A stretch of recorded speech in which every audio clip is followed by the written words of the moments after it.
السلام علیکم ورحمۃ اللہ وبرکاتہ نحمدہ ونصلی علی رسولہ الکریم اما بعد فاعوذ باللہ من الشیطان الرجیم بسم اللہ الرحمن الرحیم رب اشرح لی صدری ویسر لی امری واحلل عقدۃ من لسانی یفقہوا قولی رب زدنا علما اللہم فقہنا فی الدین اللہم انا نسألک علما نافعا وعملا متقبلا ورزقا طیبا اللہم انفعنا بما علمتنا وعلمنا ما ينفعنا وزدنا علما آمین یا رب العالمین۔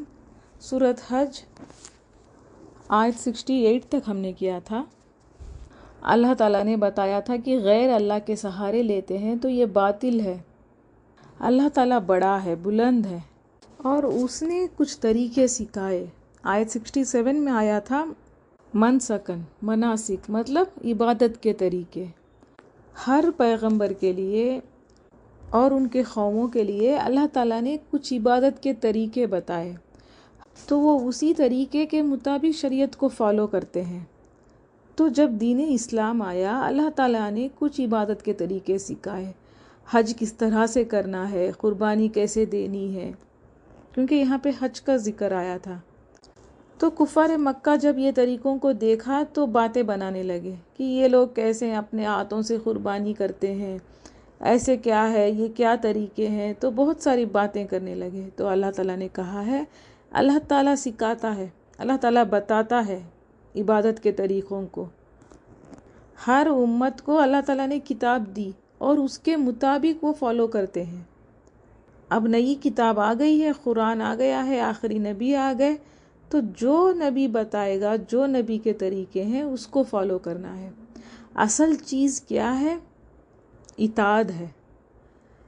تو مناسک انسان نہیں بناتے، عبادت کے طریقے انسان نہیں بناتے، اللہ تعالیٰ بتاتا ہے۔ ہمارا کام کیا ہے؟ اطاعت کرنا۔ جیسا نماز لے لیجئے، نماز میں کیا ہے؟ 5 وقت کی نماز ہے، کبھی 2 رکعت، کبھی 4 رکعت، کبھی 3 رکعت، اور وقت پر پڑھنا ہے۔ ظہر کی نماز ہم عصر میں نہیں پڑھتے، عصر کی نماز ہم فجر میں نہیں پڑھتے۔ اگر ایسا کریں گے تو پھر وہ نماز کا اجر نہیں ملے گا۔ اجر کسے ملتا ہے؟ جو اطاعت کرتا ہے، جو اللہ تعالیٰ نے بتایا اس طرح سے جو پڑھتا ہے، تب ہمیں ثواب ملتا ہے، تب ہمیں اجر ملتا ہے۔ تو اصل چیز اطاعت ہے۔ حج کے طریقوں میں حج ایسا کیوں کرنا ہے، ایسے کیوں 7 بار پھر چکر مارنا ہے کعبۃ اللہ کے، یا کوئی بھی کنکری کیوں مارنا ہے، یہ سارے سوال نہیں ہے۔ سوال کیا ہے؟ حج کا کیا مطلب ہے؟ جو اللہ تعالیٰ نے بتایا اس کی اطاعت کرنا، جو اللہ نے سکھایا بس اس کو کرنا، تب اجر ملے گا۔ تو اللہ تعالیٰ نے کہا، اے نبی حق کی دعوت دے رہے ہیں تو وہ لوگ جھگڑا کریں گے، آپ کو کیا کرنا ہے؟ آپ پرواہ نہیں کریں۔ آیت 68 میں اللہ تعالیٰ نے بتایا، آپ ان کو چھوڑ دو، ان کے معاملے اللہ پر چھوڑ دو۔ مکہ والوں کے دین سے ٹکراتا تھا اسلام، وہ کفر میں چلے گئے تھے، بہت فخر کرتے تھے کہ وہ لوگ ابراہیم علیہ السلام کے نسل سے ہیں، بہت اعلیٰ درجے کے ہیں، لیکن بت پرستی تھی ان کے اندر، شرک تھا ان کے اندر، جاہلیت تھی۔ جب اسلام آیا تو ایک دم سے وہ بھڑک اٹھے، ان کے پورے طریقوں پہ یہ کھڑا نہیں ہوا تھا اسلام، ابراہیم علیہ السلام کے طریقوں پر نہیں تھے وہ۔ جب ایک صاف ستھرا دین سامنے آیا تو وہ جھگڑے کرنے لگے۔ تو اللہ تعالیٰ نے کہا ان کو چھوڑ دو، اللہ تعالیٰ فیصلہ کرے گا تمہارے درمیان، تمہیں بس کیا کہنا ہے؟ اللہ عالم بما تعملون، اللہ جانتا ہے، اللہ زیادہ جانتا ہے اسے جو تم عمل کرتے ہو، بس اتنا کہہ دو۔ آیت 69 اللہ یحکم، وہ فیصلہ کرے گا، بینکم درمیان تمہارے، یوم دن القیامتی قیامت کے، فیما اس معاملے میں جو کن تم تھے تم فیہ اس میں، تختلفون تم اختلاف کرتے۔ دین کے معاملے میں تمہارے اندر جو بھی اختلاف ہیں، جو بھی ڈیفرنسز ہیں، اس دن اللہ تعالیٰ فیصلہ کرے گا۔ قیامت کے دن فیصلہ ہو جائے گا کہ کون حق پر تھا، کون حق پر نہیں تھا۔ اللہ کے نبی سے جھگڑتے تھے، اگر وہ کہتے ہیں کہ آپ غلط ہیں تو کہہ دیجئے اللہ جانتا ہے، اللہ تعالیٰ فیصلہ کرے گا۔ اور یہ بات کب کہنا ہے؟ جب ہم پیغام پہنچا چکے ہیں، حق بتا چکے، تب کوئی اگر نہیں مانتا تو یہ کہنا ہے۔ پہلا کام دعوت دینا ہے۔ اگر کوئی نہیں مانتا، کوئی جھگڑا کرتا ہے، کوئی بدتمیزی کرتا ہے، تو اس کے لیے یہ جواب ہے کہ اللہ تعالیٰ درمیان ہمارے فیصلہ کرے گا۔ علم کیا نہیں، تعلمو آپ جانتے، انا بے شک اللہ یعلم جانتا ہے، ما جو کچھ فی السماء آسمانوں میں، والارض اور زمین میں ہے، انا بے شک ذالکا یہ، فی کتاب ایک کتاب میں ہے، انا ذالکا بے شک یہ، علی اللہ اللہ پر، یسیر بہت آسان ہے۔ جو آسمانوں میں اور زمین میں ہے وہ اللہ تعالیٰ جانتا ہے، اللہ کو پتہ ہے سب کچھ، ہمارے عمل، ہماری نیتیں، حرکتیں، ہر بات کا پتہ ہے اللہ تعالیٰ کو۔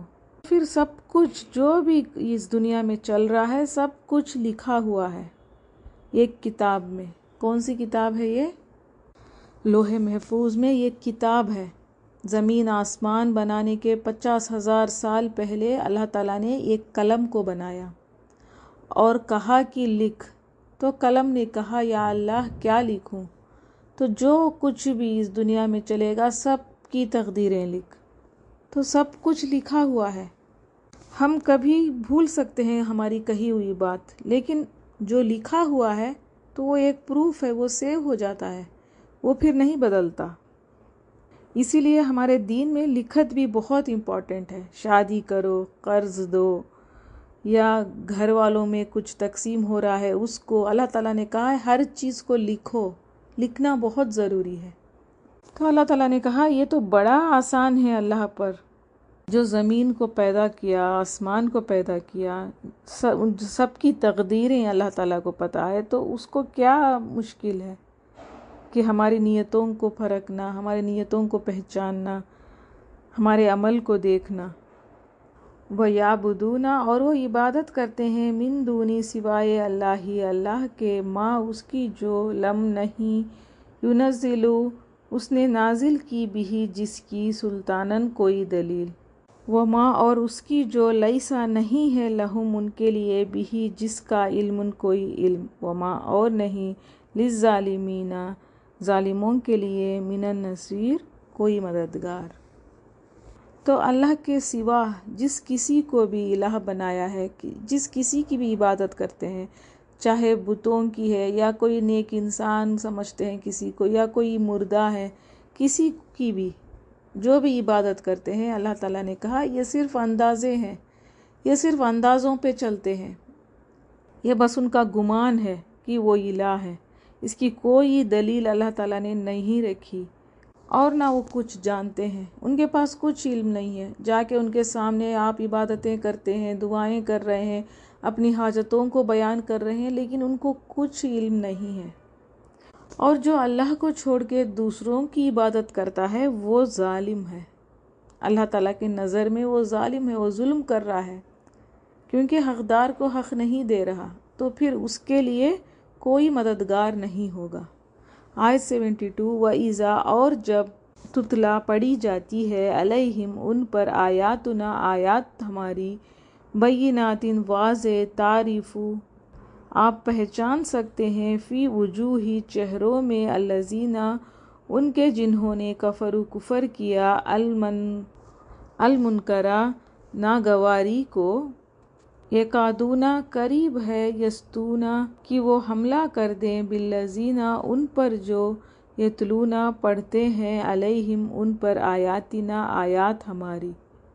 اور جب وہ آیتیں سنتے ہیں، مطلب قرآن کی جو بھی بات، جو بھی آیتیں، اللہ تعالیٰ کی بات جب وہ سنتے ہیں، تو اللہ تعالیٰ نے کہا اے نبی صلی اللہ علیہ وسلم آپ ان کے چہروں پہ ناگواری کو دیکھ سکتے ہیں، آپ پہچان سکتے ہیں، ان کے چہروں پہ غصہ، ناراضگی آپ دیکھ سکتے ہیں۔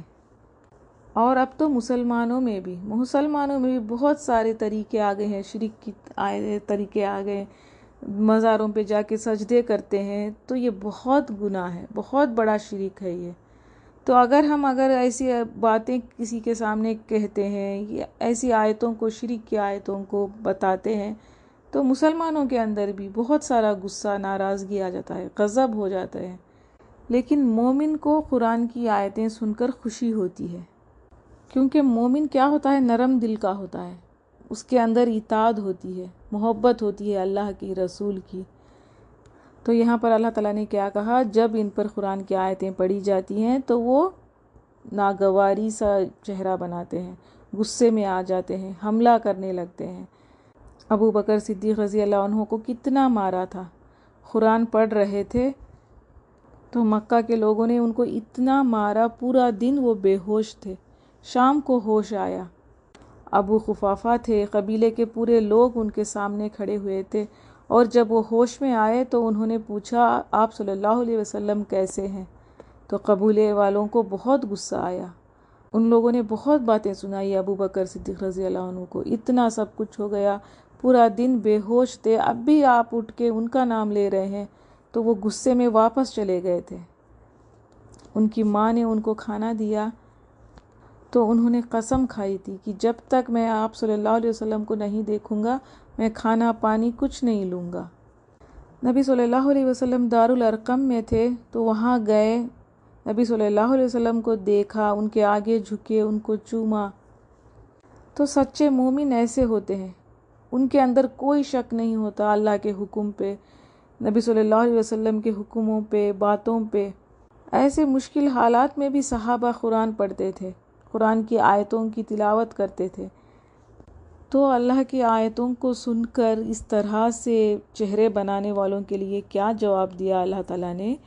قل کہہ دیجئے افانبئکم، کیا پھر میں بتاؤں تمہیں، بشرٍ بری چیز، من ذالکم اس سے، النار آگ، وعدہا وعدہ کیا ہے اس کا، اللہ نے، الذین ان سے جنہوں نے، کفروا کفر کیا، وبئس اور کتنا برا ہے، المصیر ٹھکانہ۔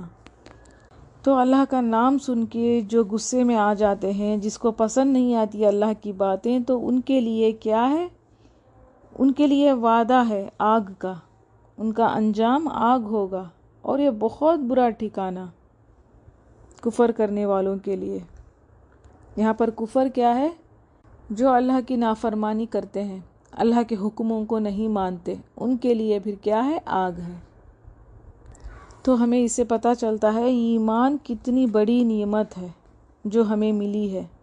یا ایھا الناس، اے لوگوں، ضربا بیان کی گئی ہے، مثل مثال، فاستمعوا پس غور سے سنو، لہو اسے، انا بے شک الذین وہ جنہیں، تدعون تم پکارتے ہو، من دون اللہ اللہ کے سوا، لن ہرگز نہیں، یخلقوا وہ پیدا کر سکتے، ذباباً ایک مکھی، ولو اور اگرچہ اجتمعوا وہ جمع ہو جائیں، لہو اس کے لیے، سارے لوگوں کے لیے اللہ تعالیٰ نے یہ بات بیان کی ہے، اور اللہ تعالیٰ نے کہا ہے کہ بس غور سے سنو۔ تو یہ بہت امپورٹنٹ بات ہے۔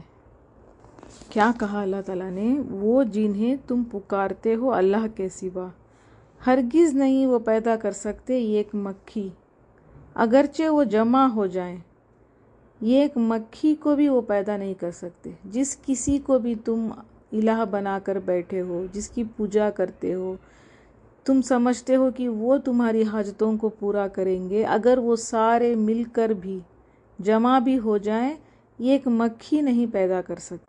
مکہ کے لوگوں میں کیا کفر تھا؟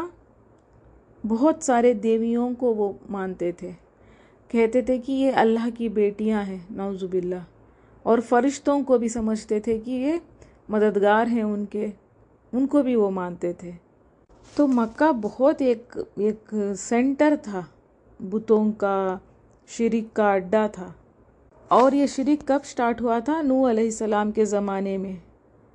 کچھ نیک انسان تھے، جب وہ فوت ہو گئے تو شیطان آیا، لوگوں سے کہا کہ جو بھی تمہارے اندر برکتیں ہیں، جو کچھ بھی تم جو آج اتنے اچھے سے رہ رہے ہو، یہ سب کچھ ان لوگوں کی وجہ سے تھا۔ اب وہ اس دنیا سے چلے گئے ہیں تو ایسا کرو ان کے یاد میں کچھ ایسی تصویریں رکھ لو۔ پھر بعد میں وہ بدل کے مورتیاں بن گئیں۔ پھر آپ سب کو پتہ ہے نوح علیہ السلام نے بہت سال دعوت دی، بات نہیں مانا لوگوں نے، تو اللہ تعالیٰ نے سب کو ڈبو دیا تھا، کشتی میں صرف مسلمان بچے تھے۔ پھر بعد میں دنیا میں اسلام ہی تھا، پھر بعد میں بہت ساری ایسے قومیں آئیں جو شرک پر تھیں، جن کو اللہ تعالیٰ نے مٹایا، بہت سارے نبیوں کو اللہ تعالیٰ نے بھیجا، یہ سلسلہ چلتا رہا۔ اور اب کیا تھا مکہ میں؟ ایک دم شرک تھا۔ تو یہ لوگ پنچتن پاک کو مانتے تھے، لات، عزا، منات، یاغوت، نصر، ایسے بڑے بڑے بت تھے ان کے، جن کو یہ خدا مانتے تھے۔ اور جو ان کی سب سے بڑی بت تھی لات، یہ اللہ کی فیمیل، جیسا کہ فیمیل ورشن ہوتا ہے اس طرح سے تھا لات، ایک عورت دیوی تھی، وہ اللہ کے فیمیل ورشن میں انہوں نے بنایا تھا، نعوذ باللہ۔ اور اسی طرح منان اللہ کا نام ہے، اس سے منات بنائی گئی، عزیز سے عزا بنی۔ تو یہ لوگ اللہ کو پہچانتے تھے، اللہ کو مانتے تھے، لیکن اللہ کے ساتھ ساتھ دیویوں کو بھی پوجنے لگے۔ تو ان بتوں کو نہلا کے، خوشبو لگا کے، اچھے سے تیار کر کے مکہ میں رکھتے تھے، جس سے فائدہ ملا اس کی پوجا کرنے لگے۔ اسی طرح حزیر علیہ السلام کو جیوس کچھ لوگ اللہ کا بیٹا مانتے ہیں، کرسچینز عیسیٰ علیہ السلام کو اللہ کا بیٹا مانتے ہیں، یہ لوگ اللہ کی بیٹیاں بنا کے ماننے لگے تھے۔ اور اسی طرح اولیاء کرم جو بھی نیک لوگ ہیں، ان کے مزار بنا کے آج بھی ان کے سامنے سجدے کیے جاتے ہیں، ان کے سامنے کھڑ کے دعائیں مانگی جاتی ہیں۔ تو یہ سب کچھ شرک ہے۔ آج ہم لوگ جوز 17 کمپلیٹ کرنے جا رہے ہیں انشاءاللہ۔ 17 پارے ہم پڑھ کر بھی اگر اب بھی کوئی شک ہے کہ اللہ کے سوا کوئی اور بھی ہے جو ہماری دعاؤں کو سن رہا ہے، چاہے وہ ہمارے نبی صلی اللہ علیہ وسلم ہی کیوں نہ ہو، تو پھر یہ ہمارے اندر بہت خرابی ہے، ہمیں اور بھی بدلنا ہے۔ آج اسی لیے میں صاف صاف کہہ رہی ہوں، پہلے میں اتنا نہیں فورس کرتی تھی، ابھی ہم 17 پارے کر چکے ہیں، آدھا قرآن کے اوپر کر چکے ہیں، اب نیکسٹ سورہ مومنون آئے گا۔ اگر اب بھی ہمارے اندر کوئی شک ہے اللہ کے حکموں پہ، اللہ کے طریقوں پہ جو اس نے ہمیں سکھایا ہے عبادت کے، تو پھر ہم لوگوں کو بہت کام کرنا پڑے گا۔ اب بھی کوئی شک ہے تو پھر اس شک کو نکالنے کی بہت ضرورت ہے۔ داتا حجویری ہیں، ان کے نام پہ اتنا مشہور درگاہ ہے۔ وہ کون تھے؟ انہوں نے دین الہی کو ختم کیا تھا، اللہ تعالیٰ نے ان کو ایک ذریعہ بنایا دین کی دعوت دینے کا، لوگوں میں صحیح پہچان دلوانے کا۔ وہ اتنے بزرگ انسان تھے، جو اکبر نے دین الہی کا جو سسٹم رکھا تھا، جو دین اس نے انٹروڈیوس کیا تھا، اس کو انہوں نے ختم کیا تھا۔ پھر مسلمانوں کو ایک نیا راستہ دکھایا، شرک سے دور کیا انہوں نے۔ لیکن آج کیا ہے؟ آج ان کا ایک مزار بنایا گیا ہے، اور ان کے مزار کو پھولوں سے دھویا جاتا ہے، خوشبو لگاتے ہیں، سجدے کرتے ہیں لوگ وہاں پر جا کے۔ جنہوں نے پوری زندگی شرک سے لوگوں کو بچانا چاہا، اللہ سے جوڑنا چاہا، آج ان کا ہی مزار بنا کے پتہ نہیں کیا کیا کام کرتے ہیں لوگ۔ تو یہ بہت بڑا شرک ہے، اس کی معافی نہیں ہے۔ تو اللہ تعالیٰ نے کہا ہے، کتنے بھی دنیا میں جتنے بھی ہیں جو تم سمجھتے ہو کہ وہ عبادت کے لائق ہیں، خدا ہے، تو سب مل کر بھی ایک مکھی نہیں بنا سکتے۔ تو یہاں پر طالب کون ہے؟ جو بھی پوچھتا ہے، پجاری، اور مطلوب وہ بت ہے۔ تو دونوں ویک ہیں، پجاری بھی اور اس کا بت بھی۔ دوسرا میننگ یہاں پر طالب بت ہے، مطلوب آگے آئے گا۔ وَإِنْ اور اگر يَسْلُبْهُمْ چھین لے ان سے الذُّبَابُ مکھی شیئن کوئی چیز لا يَسْتَنْقِذُوهُ نہیں وہ چھڑا سکتے اس کو منہ اس سے ضعف کتنا کمزور ہے الطالب طلب کرنے والا والمطلوب اور وہ جس سے طلب کیا جاتا ہے۔ تو کیا بات آئی ہے؟ طالب اور مطلوب کی بات آئی ہے۔ طالب وہ بت ہے اور مطلوب کیا ہے؟ وہ مکھی جو چیز کو لے کر جاتی ہے، دونوں بھی کمزور ہیں۔ تو دو چیزیں ہیں یہاں پر، ایک اللہ تعالیٰ نے کہا سب لوگ مل کر بھی، جو بھی تم خدا سمجھتے ہو سب لوگ مل کر بھی ایک مکھی کو نہیں بنا سکتے، اور جو مکھی اڑا کر لے جاتی ہے، جو بھی بت کے سامنے اگر کچھ چیز رکھی ہے، مکھی آئی اور اس کو لے کر چلی گئی، تو وہ جو چھوٹی سی چیز ہے جو وہ لے کر گئی اس کو بھی واپس نہیں لا سکتے۔ تو اتنے ویک ہیں یہ، طالب بھی مطلوب بھی۔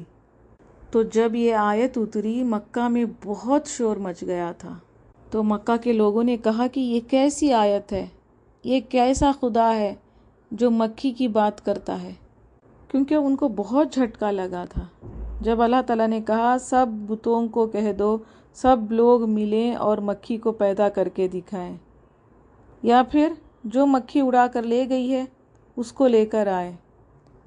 تو یہ بات کیوں کہی اللہ تعالیٰ نے؟ کیونکہ ان لوگوں کو نبی صلی اللہ علیہ وسلم کے اوپر شک تھا۔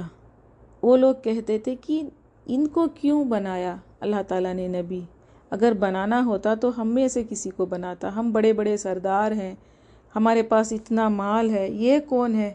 یتیم مکہ ہے، بچپن ہی ماں چلی گئی، پھر بعد میں دادا چلے گئے، غریبی میں تھے، تو ان کو کیوں بنایا اللہ تعالیٰ نے؟ تو اللہ تعالیٰ نے کہا کہ کس پر ناز کرتے ہو؟ جو تم عبادت کرتے ہو ان کو دیکھ کے تم ناز کرتے ہو کہ تم بہت بڑے ہو، یہ تو ایک مکھی کو نہیں بنا سکتے۔ انبیاء کس کو بنانا ہے وہ اللہ تعالیٰ کا فیصلہ ہے۔ اگر مکھی کو چڑھا کر لے جاتی ہے تو اس کو بھی چھڑا نہیں سکتے، ان کے آگے جھکتے ہو، اللہ تعالیٰ سے اور نبی سے ٹکراتے ہو۔ حدیث قدسی میں آتا ہے، حدیث قدسی کا کیا مطلب ہے؟ اللہ کے الفاظ ہیں۔ حدیث کیا ہے؟ حکم اللہ کا ہے لیکن الفاظ نبی کے ہوتے ہیں صلی اللہ علیہ وسلم کے، لیکن حدیث قدسی کیا ہے؟ الفاظ بھی اللہ کے ہیں۔ تو اللہ تعالیٰ نے فرمایا اس سے ظالم کون ہے جو میری طرح پیدا کرنا چاہتا ہے، چاہے تو ایک جو ہی پیدا کر کے دکھائے، تو نہیں پیدا کر سکتا، صرف اور صرف اللہ ہے پیدا کرنے والا، پالنے والا۔ آیت 74، ماں نہیں قدرو، انہوں نے قدر کی، اللہ کی، حقاً جیسے حق ہے، قدر ہی اس کی قدر کا۔ تو یہ بہت بڑی بات ہے، ما قدر اللہ حقاً قدری ہی، نہیں انہوں نے قدر کی اللہ کی جیسے حق ہے اس کے قدر کا۔ انڈر اسٹیمیٹ کیا، تم نے اس کی ویلیو نہیں جانی، تم نے قدر نہیں کی، وہ اعلیٰ ہے، بلند ہے، تم نے اس کی قدر نہیں پہچانی۔ تو یہ بہت بڑی آیت ہے، ہمارے لیے بھی بہت بڑی آیت ہے یہ۔ ہم بھی ایسے ہی ہیں، اللہ کی قدر نہیں کرتے، کیوں؟ کیونکہ ہم جانتے ہی نہیں کہ وہ کتنا بلند ہے، وہ کیا کر سکتا ہے، وہ کیا کر رہا ہے۔ جب ہم پہچان لیں گے تو ہمارے رویے بدل جائیں گے۔ تو اللہ تعالیٰ کی کتاب بتاتی ہے اس کی پہچان، اس کی قدرت کی ہم قدر نہیں کرتے۔ اس کی کتاب سے ہمیں پتہ چلتا ہے کہ اس کی رضا کیسے ملے گی، وہ کس چیز سے خوش ہوگا۔ اِنَّا بے شک اللہ قوی، البتہ بہت قوت والا ہے، عزیز بہت زبردست ہے۔ وہ کون ہے؟ وہ بہت قوت والا ہے، بہت زبردست ہے۔ تو اس کا عرش، اس کی کرسی، اس کی طاقت، اس کا علم، اس کا حلم، اس کی رحمت بہت زبردست ہے۔ اللہ یستفی چن لیتا ہے، من الملائکتی فرشتوں میں سے، رسلاً پیغام پہنچانے والے، ومن الناس اور انسانوں میں سے بھی۔ ان اللہ بے شک اللہ سمیع خوب سننے والا ہے، بصیر خوب دیکھنے والا ہے۔ اللہ یستفی چن لیتا ہے، فرشتوں میں سے بھی اور رسولوں میں سے بھی۔ فرشتوں میں کس کو چنا اللہ تعالیٰ نے؟ جبرائیل علیہ السلام کو، جو نبیوں کے پاس وحی لے کر آتے تھے۔ اسی طرح رسول بھی، ابراہیم علیہ السلام، موسیٰ، عیسیٰ، نبی صلی اللہ علیہ وسلم۔ تو یہ چننا صرف اور صرف اللہ کا فیصلہ ہے، اللہ کی مرضی ہے۔ اور یہ لوگ جن کو اللہ تعالیٰ نے چن لیا، تو یہ لوگ کون ہیں؟ جنہوں نے اللہ کی قدر پہچانی تھی، تو اللہ تعالیٰ نے ان کو چن لیا۔ اور اسی طرح اللہ تعالیٰ نے آپ لوگوں کی بھی بات کہہ دی ہے یہاں پر۔ اللہ تعالیٰ نے کچھ لوگوں کو چن لیا ہے، جیسے آپ بھی جو قرآن سن رہے ہیں، سیکھ رہے ہیں، سمجھنے کی کوشش کر رہے ہیں، تو اللہ تعالیٰ نے چن لیا۔ انسانوں میں بھی بہت اچھے لوگ ہوتے ہیں، لیکن کچھ لوگوں کو اللہ تعالیٰ چن لیتا ہے۔ صفیہ کا مطلب کیا ہے؟ چوز کرنا، چوز کر لیا، مصطفیٰ، چن لینا۔ تو اگر کسی کو چن لیا ہے تو اس کا مطلب یہ نہیں کہ باقی سب بیکار ہیں، ٹھیک نہیں ہے۔ اب 10 فلاورز ہیں، آپ سے کوئی کہہ دے کہ آپ ان میں سے ایک فلاور کو چنیں، تو آپ نے ایک فلاور کو چنا، جیسے کہ گلاب آپ کو پسند ہے تو آپ نے گلاب چن لیا۔ تو اس کا مطلب یہ نہیں کہ باقی فلاورز خوبصورت نہیں ہے یا تو پھر اس میں فریگننس نہیں ہے، ایسی بات نہیں ہے، سارے اچھے ہیں، لیکن آپ نے ایک کو چنا۔ اسی طرح اللہ تعالیٰ کسی کسی کو چن لیتا ہے، تو ضروری نہیں کہ باقی لوگ خراب ہیں۔ یہ ایک بکریاں چرا رہے تھے، ان کو چن لیا۔ یہ غار ہیرا میں بیٹھ کے عبادت کرتے تھے، ان کو اللہ تعالیٰ نے چن لیا۔ یہ ایک اپنی بیوی بچوں کے لیے آگ لینے گئے تھے، وہاں پر ان کو چن لیا۔ یہ اللہ تعالیٰ کی مرضی ہے۔ ان لوگوں میں اللہ تعالیٰ کی پہچان تھی، اللہ تعالیٰ کی قدر کی ان لوگوں نے، تو پھر اللہ تعالیٰ نے ان کو چن لیا، اعلی درجے دیے ان کو۔ اور ان سب کو کس کام کے لیے چن لیا؟ اللہ کے کام کے لیے چن لیا، پیغام پہنچانے کے لیے چن لیا۔ اور اللہ تعالیٰ ہے خوب سننے والا، خوب دیکھنے والا۔ اللہ تعالیٰ کو پتہ ہے، اللہ کی حکمتیں اللہ جانتا ہے۔ یعلم، وہ جانتا ہے، ما جو کچھ بین ایدیہم اپنے آگے ہے، وما اور جو کچھ خلفہم ان کے پیچھے ہے، وإلی اللہ اور طرف اللہ ہی کے ترجعو لوٹائے جاتے ہیں، الامور سب کام۔ سب کے حالات اللہ جانتا ہے، جو کچھ بھی آگے ہے اور پیچھے ہے، مطلب جو ہو چکا اور جو کچھ بھی ہونے والا ہے، سب کچھ اللہ تعالیٰ جانتا ہے۔ اور جن فرشتوں کو اللہ تعالیٰ چن لیتا ہے ان کا مقام بڑا ہو جاتا ہے۔ اور اسی طرح انسانوں میں اللہ تعالیٰ جس کو بھی چن لیتا ہے، رسول بناتا ہے، تو ان کا مقام بھی بہت بڑھ جاتا ہے۔ ہمیں کیا سبق ہے اس آیت سے؟ کہ ہمیں بہت شکر ادا کرنا ہے، اللہ تعالیٰ نے ہمیں بھی چنا ہے اس کے کلام سننے کے لیے۔ اللہ کا چناؤ کس طرح سے ہوتا ہے؟ جس کے اندر اخلاص ہو، تڑپ ہو، جو قربانی دینا چاہتا ہے، اللہ تعالیٰ اس کو چن لیتا ہے۔ مکہ میں بہت سارے بڑے بڑے سردار تھے، بہت سارے لوگ تھے، لیکن نبی صلی اللہ علیہ وسلم کو کیوں چنا؟ کیونکہ ان کا اخلاص ویسا تھا، ان کی تڑپ تھی، وہ شرک سے بیزار تھے۔ مکہ میں اتنی خرابی تھی، اتنی جاہلیت تھی، جھگڑے تھے، بے حیائی تھی، لیکن نبی صلی اللہ علیہ وسلم پاک کردار کے تھے، امانت دار تھے، بہت اچھے اخلاص کے تھے، تو اللہ تعالیٰ نے ان کو چن لیا۔ تو عام انسانوں میں بھی جس کے اندر اخلاص ہوتا ہے، جس کے اندر تڑپ ہوتی ہے اللہ کو پہچاننے کی، اللہ کے قرب کو حاصل کرنے کی، جو قربانی دینا چاہتا ہے، دے سکتا ہے، پھر اللہ تعالیٰ اس کو چن لیتا ہے۔ پھر کیا ہے؟ اسی کے طرف لوٹنا ہے، سب کام اسی کے طرف جائیں گے، چاہے پسند ہو یا ناپسند ہو۔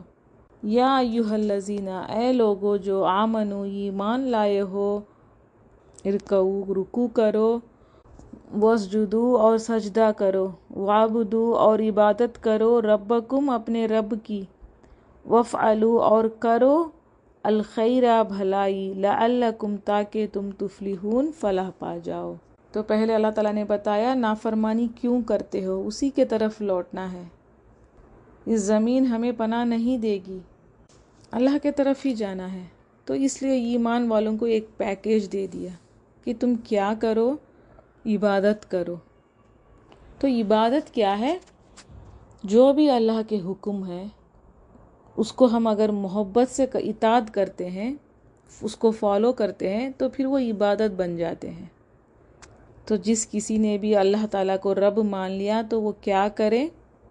عبادت کریں، رکوع کریں، فرائض کام بتائے اللہ تعالیٰ نے. پھر کیا کرو؟ سجدہ کرو، عاجزی کے ساتھ جھک جاؤ اللہ کے سامنے، سبمٹ کرو اپنے آپ کو، عبادت کرو اللہ تعالیٰ کی.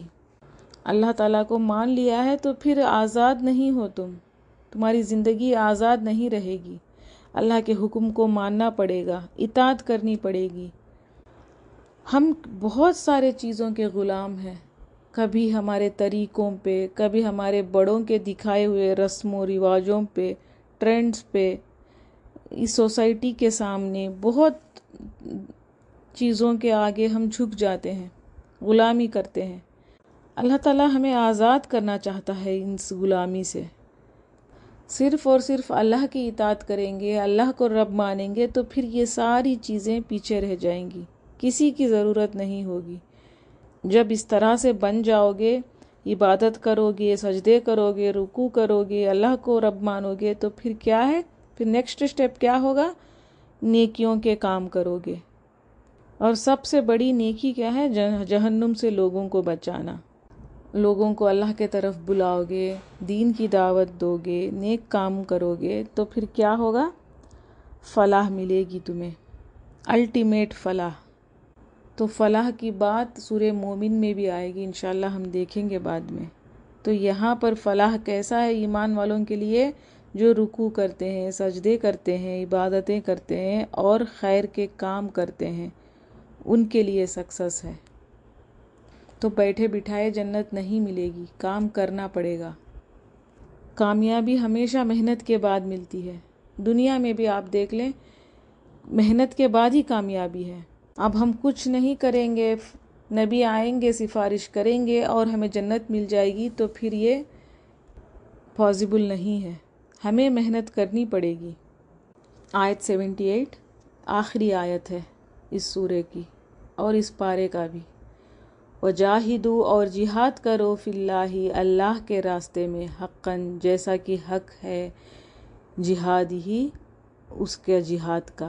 ہوا، اس نے، اجتباکم، چن لیا ہے تمہیں، وما، اور نہیں، جعل، اس نے بنائی، علیکم، تم پر، فی الدین، دین کے معاملے میں، من حرج، کوئی تنگی، ملتا، یہ دین ہے، ابیکم، تمہارے باپ، ابراہیم، ابراہیم کا، ہوا، اس اللہ نے، سماکم، نام رکھا ہے تمہارا، المسلمین، مسلمان، من قبل، اس سے پہلے بھی، وفی ھذا، اور اس میں بھی، لیکون، تاکہ ہو، الرسول، رسول، شہیدہ، گواہ، علیکم، تم پر، وتکونوا، اور تم ہو جاؤ، شہداء، گواہ، علی الناس، تمام انسانوں پر، فاقیموا، پس قائم کرو، الصلاۃ، نماز، وآتوا، اور ادا کرو، الزکوٰۃ، زکوٰۃ، واعتصموا، اور مضبوط تھام لو، باللہ،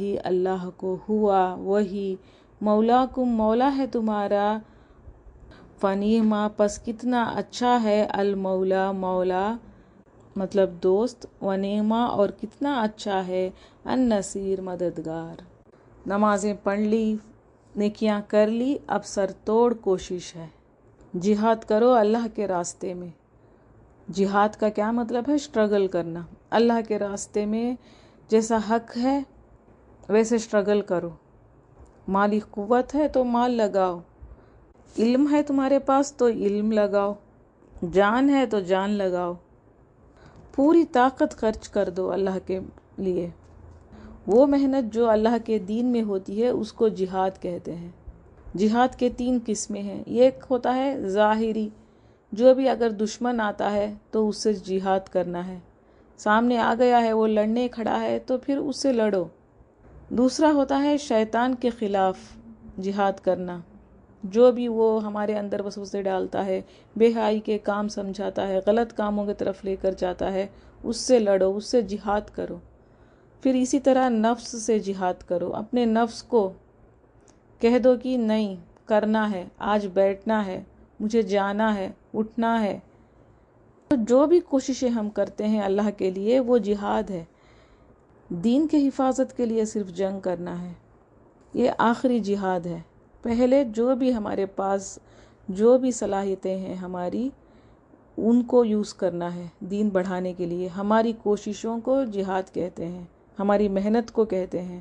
تو اللہ تعالیٰ نے چن لیا تمہیں، تمہارے اندر کچھ ایسی کوالٹیز تھے تو اس کو دیکھ کے اللہ تعالیٰ نے تمہیں چن لیا، اس نے تمہاری سلیکشن کر لی. اور پھر اللہ تعالیٰ نے کہا میں نے اس دین میں کوئی تنگی نہیں رکھی. تنگی کا کیا مطلب ہے؟ اسلام سے پہلے جو بھی پیغمبر آئے تھے ان کے طریقوں میں کچھ مشکلات تھی، جیسے موسیٰ علیہ السلام کی شریعت میں کچھ ایسا تھا. بہت سارے جو بھی پہلے گزر چکے ان کے اندر شریعتوں میں تھوڑی بہت تنگی تھی. لیکن جو اسلام ہے آج کا، جو نبی صلی اللہ علیہ وسلم لے کر آئے ہیں، اس میں بہت ساری آسانی ہے، اس میں شریعت میں بھی آسانی ہے. اور دوسرا مطلب کیا ہے تنگی کا، کہ کوئی ایسی چیز جو انسان نہیں کر سکتا، ایسی کوئی امپاسبل چیز نہیں ہے. اللہ تعالیٰ کے حکم سارے ماڈریٹ ہیں، ہم کر سکتے ہیں. اور پھر اس دین کے اندر اللہ تعالیٰ نے ایک کفارہ بھی رکھا ہے. گناہ کیا ہے تو توبہ رکھی ہے، کفارہ رکھا ہے. جیسے نمازوں کی ہم لے لیں بات، تو کھڑ کر بھی پڑھ سکتے ہیں، بیٹھ کر پڑھ سکتے ہیں، بیٹھنا بھی نہیں ہے تو لیٹ کر بھی نماز پڑھ سکتے ہیں. اللہ تعالیٰ نے اس کو بہت ہی آسان بنایا ہے. مجبوری میں ہم حرام بھی کھا سکتے ہیں. سفر میں قصر رکھا ہے اللہ تعالیٰ نے. بیماری ہے، تکلیف ہے تو روزے کو چھوڑنے کا حکم ہے.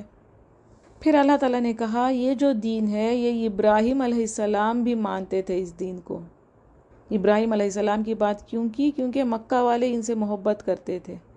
تو اللہ تعالیٰ نے کہا یہ توحید کے سمبل تھے. جس ابراہیم علیہ السلام پر تم فخر کرتے ہو وہ مسلمان تھے، وہ توحید پر تھے. اس سے پہلے بھی جو بھی رسول آئے سب لوگ مسلمان تھے، سب لوگ اللہ کی اطاعت کرتے تھے، توحید پر تھے. اور جو بھی ان کے فالوورز تھے وہ بھی اسلام پر تھے. اللہ تعالیٰ نے توحید کے رہنے والوں کو کیا کہا ہے؟ مسلمان کہا ہے. اور رسول اپنے اپنے قوموں کے لیے گواہ بنیں گے آخرت میں. اور سب کے لیے، سب مسلمانوں کے لیے ہر زمانے کے کیا حکم ہے؟ نماز اور زکوٰۃ. اور کہا اللہ تعالیٰ نے مضبوطی سے تھام لو، اللہ تعالیٰ ہے مولا تمہارا، اس کے سوا کوئی دوست نہیں ہے، اس کے سوا کوئی مددگار نہیں ہے. شہادت کی حق کی گواہی ہوگی آخرت میں. ہمارا جینا مرنا اسلام پر ہوگا تو گواہی دیں گے رسول ہمارے صلی اللہ علیہ وسلم. اور جو اللہ کی قدر کرے گا ساری کائنات اس کی قدر کرے گی. جب ہم مریں گے تو 4 لوگ نہیں روئیں گے، پوری کائنات دعائیں کرے گی. گھر کا صرف وہ ٹکڑا نہیں روئے گا، پوری زمین دعائیں دے گی. تم مر کے بھی نہیں مرو گے، اللہ تعالیٰ قدر کرے گا. کیونکہ اللہ تعالیٰ بہترین مددگار ہے، اللہ تعالیٰ بہت اچھا دوست ہے ہمارا. تو سورہ حج ہم نے کمپلیٹ کر لیا الحمدللہ اللہ کے فضل سے. اب نیکسٹ کلاس میں پارہ 18 سٹارٹ کریں گے سورہ مومنون سے انشاءاللہ. سبحانک اللہم و بحمدک نشہد ان لا الہ الا انت نستغفرک و نتوب الیک. السلام علیکم ورحمۃ اللہ وبرکاتہ.